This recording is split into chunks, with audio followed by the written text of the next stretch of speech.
So 9 years ago next month, I'll have had this bass in my possession.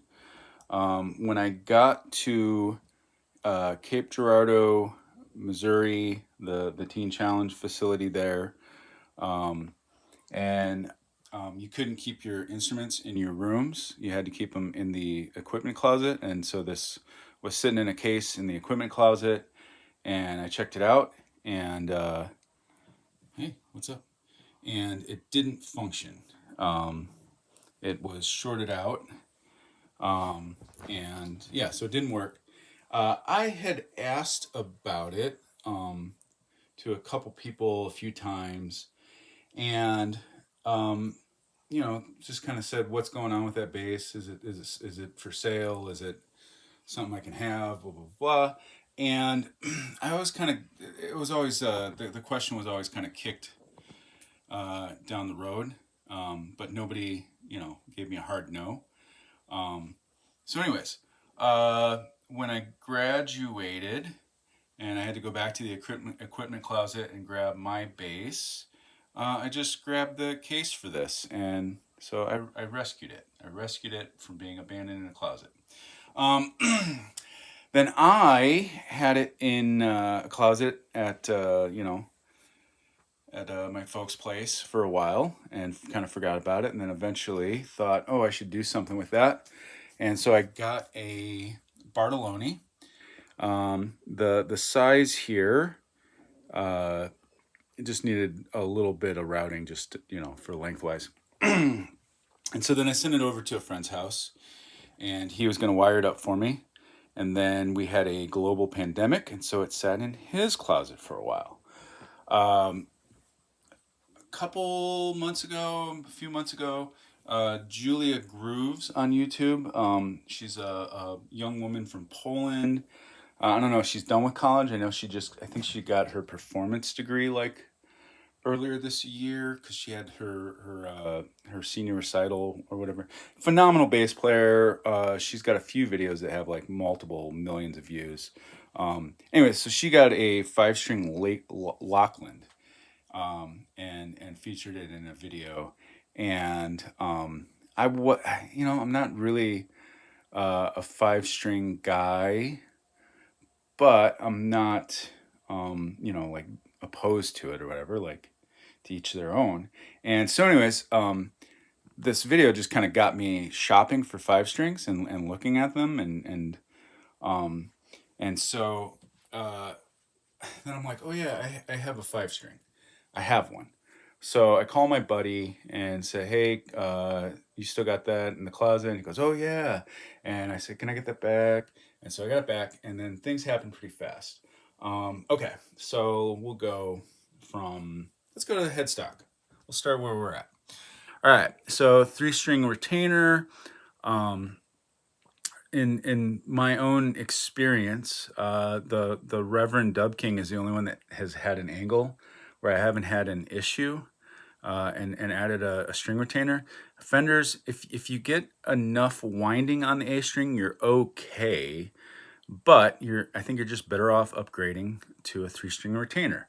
And so yeah, when I got it, when I got the strings and put the strings on, this tuner was broken.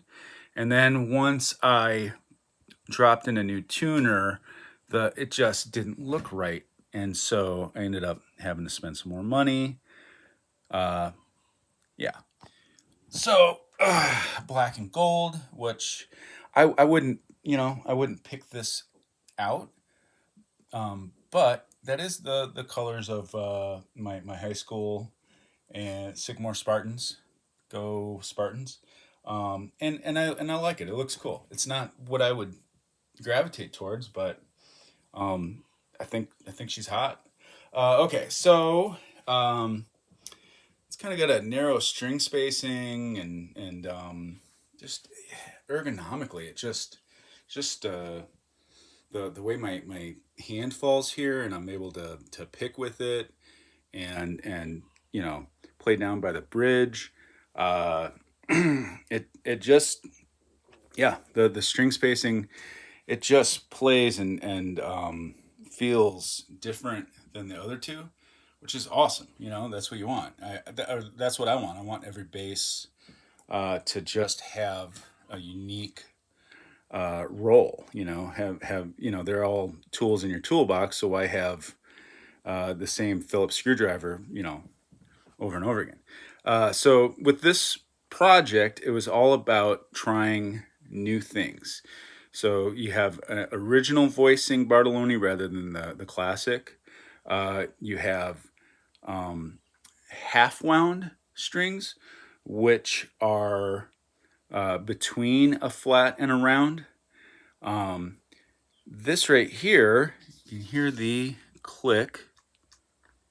All right, so that is a Tone Styler Bass 10 rather than just dumping into a capacitor, which on some level sacrifices mids and volume.